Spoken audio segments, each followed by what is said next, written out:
It's Thursday, January 31st. I'm Wayne Moore. This is Evening Update. At the top of the news, Kelowna RCMP continued to search for a man who robbed the Scotiabank on Highway 33 in Rutland Thursday morning. The suspect handed the teller a note claiming he had a gun and demanded cash. Police spent much of the morning searching the area around the bank.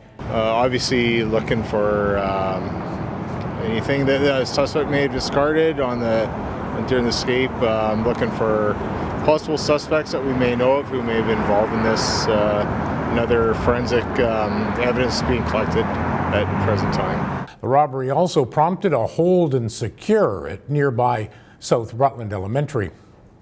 Just one day after the last cat of 111 seized by the SPCA was finally adopted, they're looking at an influx of 30 more from the same person, a serial hoarder who has surrendered nearly 200 cats over the years. SPCA locations around the Okanagan Valley struggled to deal with over 100 cats of varying ages in October of last year, rescued from an owner in the Delta Mobile Home Park in Penticton. Laurie Chordick with the BC SPCA says it's extremely challenging dealing with hoarders because unless they get the help they need, the same issues arise again and again. The popular hot air balloon fiesta is in jeopardy.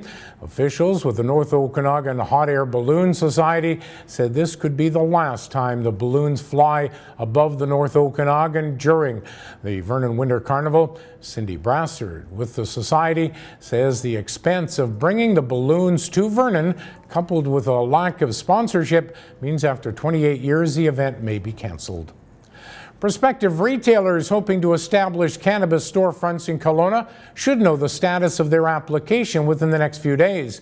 City Planner Ryan Smith says all 36 applications have now been scored, with the top 10 to 15 getting a first crack at coming before City Council. Smith says the city is a bit ahead of schedule. It was anticipated the first retail cannabis store in Kelowna could open by late spring or early summer. Search and rescue teams from across the province are aiding in the search for 32-year-old Ben Tyner. The Merritt cowboy was last seen Saturday, but it's not known when he rode into the backcountry in Merritt. A horse with no rider and full gear was found Monday afternoon by loggers in the area. A spokesman for Central Okanagan Search and Rescue says tracks and clues have been found, but still no sign of Tyner. A suspicious fire in West Kelowna at a car wash on Wednesday night appears to be the work of someone trying to steal fuel.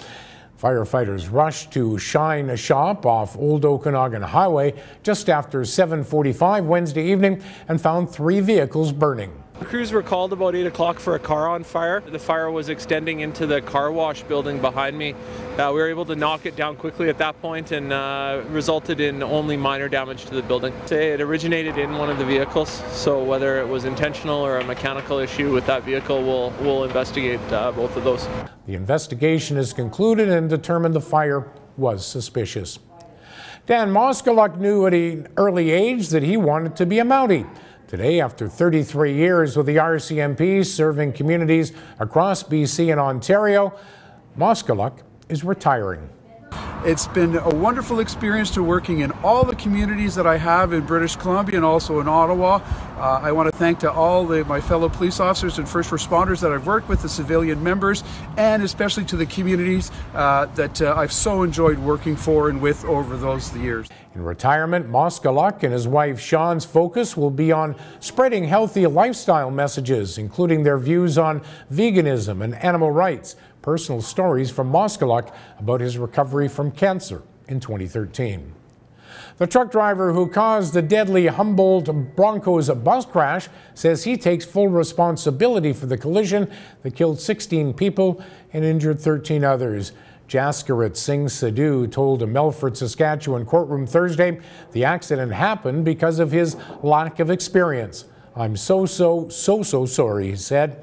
Crown is asking for a 10-year sentence. Sidhu will be sentenced March 22nd.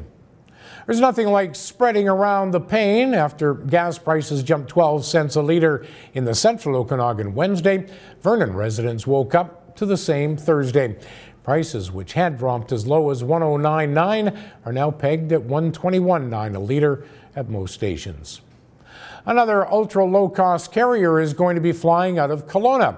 Canada Jetlines Limited announced Thursday that it's reached an agreement with Kelowna International Airport to fly out of the Okanagan, subject to the completion of the airline licensing process and the receipt of applicable regulatory approvals. Just a week ago, Swoop Airlines announced that it would begin service between Kelowna and Winnipeg later this year. Okanagan weather: clouds tonight with periods of snow beginning late in the evening. We could get between 2 and 4 centimeters. Overnight lows around freezing. Snow and rain mixed expected Friday, highs to +2. Flurries could return Saturday night with snow expected Sunday. Coming up tonight and tomorrow, a business trust is under fire again, and it's the kickoff to the Canadian Culinary Championships. For details on these and the rest of the day's news, keep it here at castanet.net. For Castanet News, I'm Wayne Moore.